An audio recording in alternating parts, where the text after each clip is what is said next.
Well, I've been smoking weed since I was probably 12. Tried crack and coke for the first time when I was 15. Um, Heroin I didn't try until I was 20.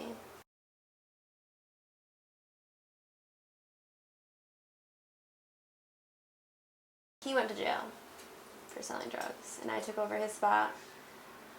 And then pretty much his friend was my boss, and I would pick up for his friend and I would sell for his friend. His friend ended up going to jail, and I took over for his friend, and I was picking up for myself. So I eventually became a big drug dealer in Oneonta.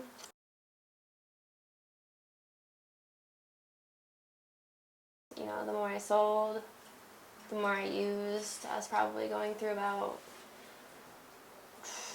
$2,000 worth of drugs in 1 week, which is a lot. Because I was selling about $15,000 worth of drugs a week. It seemed like easy money. I mean, I'd always worked since I was like 14. And, you know, making $200 in 5 minutes sounded a lot better than, you know, working a whole week to make like $150. Making money isn't easy unless you're committing crimes.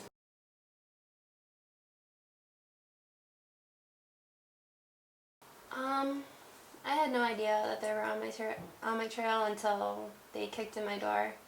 My house got raided, and I heard like pitter-pattering like outside my door. I didn't know what it was, and then someone was jiggling the door handle, and all of a sudden they kicked in the door, and they all came in with guns, and they were like, "Get on the ground," and it was really scary.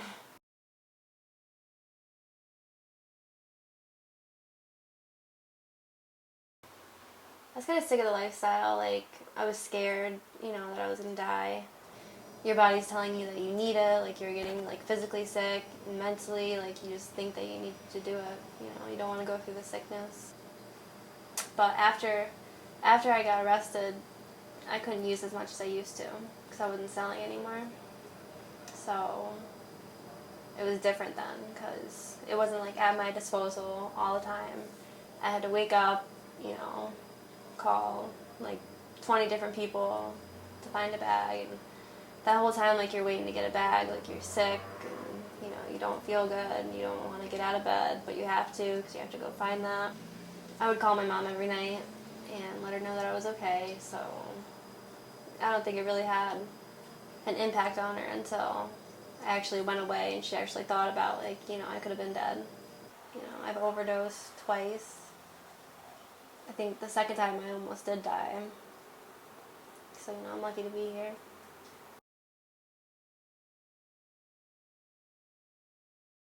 In rehab is really like where I made most of my changes. They kind of like, I don't know, taught me to love myself more, I guess, and like want it more for myself. Like actually appreciate my life and everything I have in it. Staying clean, you know, not wanting to lose everything that I built. A lot of people ask me, like, you know, how come you can do it and all these other people can't do it? It's because, like, you have to want it for yourself. Like, you can't want it for, like, your family, or if you have kids, you can't want it just for your kids. You have to, like, want to stay clean for yourself. When you first get clean, like, kind of like all your emotions come back. Like, when you're sad, you're really sad. When you're angry, you're really angry. When you're happy, you're really happy. And sometimes it's hard to deal with those feelings.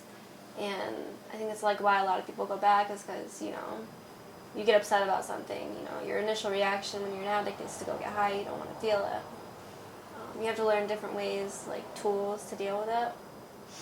I still have triggers, like, you know, my mom's an alcoholic. Talking to her when she's drunk and being around her, that's kind of like a trigger for me. Right now I have a felony, but I'm working really hard to get rid of it, and that is an option. Like Dave and Georgia, our boss, or, you know, they trust me with money, they trust me with the store, the keys, whatever.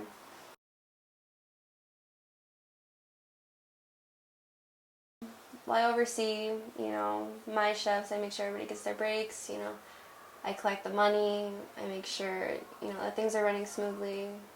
Um, just making sure, like, everything's getting done and people are doing what they're supposed to be doing. When Dave and Georgia go on vacation, I hold the money for them.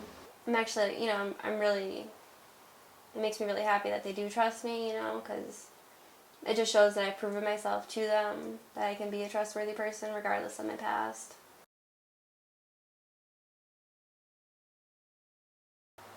My 3-year date was January 14th, so it's been like 3 years and a month.